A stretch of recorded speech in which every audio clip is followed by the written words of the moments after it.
Je pense vraiment que n'importe qui peut péter son million dans l'intelligence artificielle ou peut-être même rajouter un zéro à son compte bancaire. Pourquoi? C'est simple, les chiffres sont là. C'est une industrie qui a aujourd'hui environ 140-150 milliards pour 2023 et qui promet de monter jusqu'à 2000 milliards en 2030. Donc on va avoir une croissance fulgurante et il y a 4 niveaux qui vont être intéressants. Ces 4 différentes couches, on va les présenter dans cette vidéo et vous allez voir que chacune des personnes, et ça va dépendre de ton profil, va pouvoir faire de l'argent sur une de ces couches, voire 2 de ces couches, et ça va dépendre de laquelle. Alors attention, puisque justement, il n'y a pas de classement sur quelle couche nous pouvons faire le plus d'argent. La première couche, c'est ce que j'appelle la couche 0. La couche 0, ça va être tout ce qui sert à fabriquer les machines, donc les ordinateurs, en gros, on va dire, pour l'intelligence artificielle. Et là, il n'y en a pas 10 000 des entreprises, quoique on pourrait si vraiment on gratte. Mais on va dire que les plus grosses, ça va être Nvidia, et on va peut-être mettre Taiwan Semiconductor. Mais honnêtement, je montrerai plus Nvidia. Pourquoi? Parce que toutes ces entreprises qui utilisent l'intelligence artificielle, ce qu'elles utilisent en fait, c'est en général des processeurs graphiques. Donc, par exemple, la génération d'images, là, c'est processeurs graphiques, c'est sûr. Ça s'appelle un GPU. Et Nvidia est spécialisé dans la fabrication de ces GPU. Alors, ce qui est intéressant, c'est que justement, Nvidia, avant, avait avec les cryptos beaucoup de clients puisque les personnes achetaient ces cartes graphiques pour pouvoir miner des crypto-monnaies, notamment Ethereum. Maintenant, les crypto-monnaies ont baissé à ce moment-là et aussi Ethereum a changé son moyen de fonctionnement et donc n'a plus besoin de mineurs qui vont utiliser des ordinateurs avec plein de cartes graphiques. Ce qui a fait qu'il y a une adaptation du marché et il y a eu une baisse et Nvidia s'est retrouvé avec certains stocks. Maintenant, à voir parce que Nvidia est considéré comme la colonne vertébrale de l'intelligence artificielle. Comme je le disais juste avant, c'est énormément utilisé pour beaucoup de processus et même les voitures autonomes, par exemple, utiliseraient, donc je parle de Tesla ici, utiliseraient des puces Nvidia dans leurs composants. Du coup, Nvidia peut être intéressant. Alors, regardons comment investir dans Nvidia puisque Nvidia est coté en bourse. Si on regarde l'évaluation de Nvidia aujourd'hui avec un prix par action qui est environ à 191 $, on voit qu'on est un petit peu déjà surévalué d'environ 71%. Maintenant, le price per earning ratio, il est assez haut, 51%. Alors, pour ceux qui ne comprennent pas tout ce que j'utilise ici, je mettrai un lien dans la description avec les outils que j'utilise et même pour certains, il y aura comment pouvoir utiliser ces outils. Et là, je peux voir que, ok, l'analyse de Nvidia, c'est peut-être pas le coup du siècle, mais en fait, on s'en fout que ça soit le coup du siècle ou pas. Pourquoi? Parce que ce qui compte, ça va être l'effet de mode. Dans beaucoup d'actions, ce n'est pas vraiment la valeur intrinsèque. Surtout pour une grosse valeur qui est comme ça et qui est cotée publiquement, ça va être beaucoup aussi l'effet de mode. Et ce qui fait qu'il y a des entreprises qui vont être moins intéressantes. Et là, Nvidia va peut-être devenir plus intéressante. Ceci dit, je tiens à préciser que quand même, on voit que Nvidia, ces 6 derniers mois, ou plutôt ces 2-3 derniers mois, a quand même eu une belle augmentation puisqu'elle est passée de 141 $ à 220 $ presque. Et c'est normal, en fait, on a eu la baisse suite à la fin d'année. Et après, on a eu l'annonce que il y avait l'AI partout et on a commencé à voir ce petit buzz de l'AI. Et si on regarde Taiwan Semiconductor, Taiwan Semiconductor est à 93 $ par action et là, elle n'est pas trop surévaluée. Si on regarde le price earning ratio, on est plutôt bon et pas mal de valeurs sont au vert. Maintenant, il y a justement un point noir, c'est que sur l'année 2022, apparemment, ils auraient eu des petits problèmes de marge. Maintenant, c'est à voir. Et ça, c'est à prendre avec des pincettes parce que Taïwan pourrait se faire attaquer par la Chine. Avant de voir là où vous allez pouvoir faire le plus d'argent, il faut d'abord comprendre la couche numéro 2 ou layer 2 en anglais. Parce que c'est elle qui, en fait, va tout faire. C'est OpenAI, c'est-à-dire c'est toutes les intelligences artificielles. On a Stable Diffusion.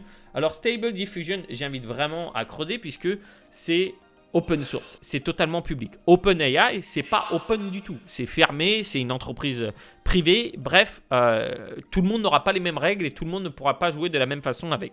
Que Stable Diffusion, ça l'est par exemple. Vous avez aussi Mindvalley qui est intéressant, qu'on peut utiliser facilement sur Discord. Et il y en a plein d'autres. Alors, on aurait celle de Google qui arriverait, mais nous n'avons pas encore vu des AI public par Google. Maintenant, la question que tout le monde se pose, c'est est-ce que l'intelligence artificielle va finalement permettre à toutes les personnes de pouvoir lire l'écriture manuscrite d'Antoine Rousseau. Ça, je ne suis pas sûr. Pour investir dans cette Layer 2, en fait, il y a 2 solutions. Soit ça va être Microsoft, et là, il y en a qui détestent Bill Gates.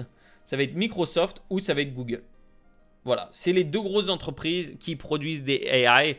Et sinon, après, là, on ne peut pas vraiment investir dans des entreprises publiques puisque ces autres entreprises sont privées. Alors, pour regarder si on investit dans Microsoft, il faut comprendre déjà la valeur de l'investissement. Donc, Microsoft a investi 10 milliards de dollars dans OpenAI ou ChatGPT. Bon, ChatGPT, tout le monde connaît. Mais il faut bien comprendre que ChatGPT est fait par OpenAI. Et le truc, c'est que la valeur de Microsoft, si on regarde Microsoft en bourse, c'est 2 trillions. Donc 10 milliards, ça ne représente pas beaucoup sur 2 trillions. Je veux dire, c'est des investissements qui vont représenter peut-être 1%, quelque chose comme ça. Et si on continue là-dessus, peut-être qu'ils vont faire un x10. x10, ça serait bien, peut-être un x100. C'est possible. On ne sait pas encore. Ce que je sais, c'est que Microsoft, en général, c'est pas les meilleurs pour faire des intégrations uniformes d'un outil sur plusieurs plateformes et compagnie. Ça, c'est sûr. Faire travailler plusieurs appareils Microsoft ensemble, ça n'a jamais été des plus grandes facilités. Et Microsoft, quand on est quelqu'un lambda, par exemple, Madame Michu, on peut se dire « Ouais, mais Microsoft, c'est en train de mourir. » Madame Michu ne parle pas comme ça. Puisque, leur smartphone, c'était pourri. Ils ont du mal à évoluer un petit peu d'un point de vue logiciel.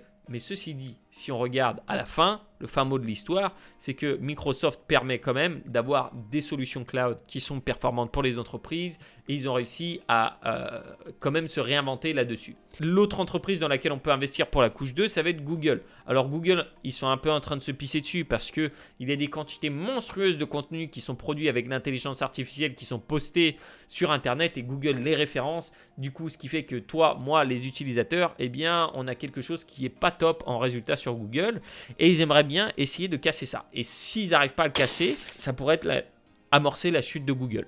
Du moins du moteur de recherche Google. À voir, c'est pas sûr que ça arrive. Peut-être que Google va sortir leur solution d'intelligence artificielle et qu'elle va être top. En tout cas, si on regarde Google, elle serait un petit peu sous-évaluée, l'entreprise, si on en croit ce screener, avec une bonne profitabilité, des chiffres en baisse et en revanche, ça reste une entreprise technologique. Ce qu'il faut bien comprendre, c'est que la plupart des entreprises que je présente, ce n'est pas des entreprises où vous allez faire du value investing. C'est-à-dire que ce n'est pas par rapport à combien elles gagnent et compagnie. Ça, c'est des entreprises où s'il y a un intérêt public, elles vont monter, elles vont monter, elles vont monter. Un petit coup de Oolong-Tea avant de passer sur la couche numéro 3 qui va permettre de faire de l'argent à pas mal de monde et la couche numéro 4 qui est vraiment accessible à tout le monde.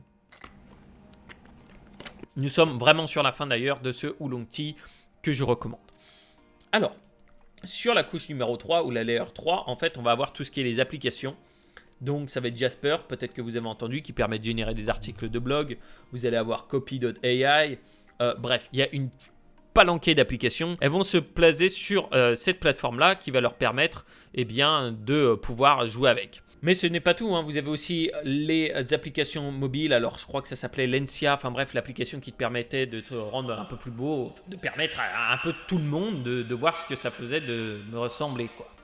Bon, je plaisante. Enfin, non, pas vraiment, mais bon, vous avez compris. Et même moi, par exemple, je travaille sur une application shortcutai.com qui permet d'utiliser ChatGPT partout sur son Mac. Tu peux l'utiliser dans Apple Notes, tu peux l'utiliser sur Slack. Enfin bref, c'est un outil qui est vraiment très pratique. Et là où ça va plus loin, c'est que par exemple, je fais un autre outil qui est un outil de résumé de newsletter. Et là où ça va plus loin, c'est que je suis justement en train de créer un autre outil. Bon, on en parlera peut-être dans une autre vidéo si ça t'intéresse. Ne faisons pas que de la pub pour Antoine Rousseau quand même. Et donc, nous avons la dernière couche qui, là, va être accessible à tout le monde. Avant de voir justement quels sont les montants qu'on peut faire sur chaque couche, la dernière couche, elle est accessible à tout le monde. Pourquoi ? Parce que ça va être les consultants. Rien que de le marquer, ça me fait ouf. Mais bon, ils sont là, il y en a besoin. Il va y avoir aussi les agences. Donc, les agences, elles vont pouvoir proposer de tout. Ça peut être du contenu. Ça peut être le contenu, ça peut être... Qu'est-ce qu'elles vont pouvoir faire d'autre, les agences ? Ça peut être du OnlyFans. Honnêtement, oui, ça va être possible. Je ne vais pas montrer une photo de ce qu'on peut faire aujourd'hui avec ces outils de génération d'images, mais c'est juste dingue. On en parlera peut-être dans les liens qui sont dans la description. Enfin non, je ne mettrai pas le lien public, je le mettrai dans le Telegram, quoi. Normal. Et après, ça va être chacun qui va pouvoir utiliser. Ça va être différents freelancers.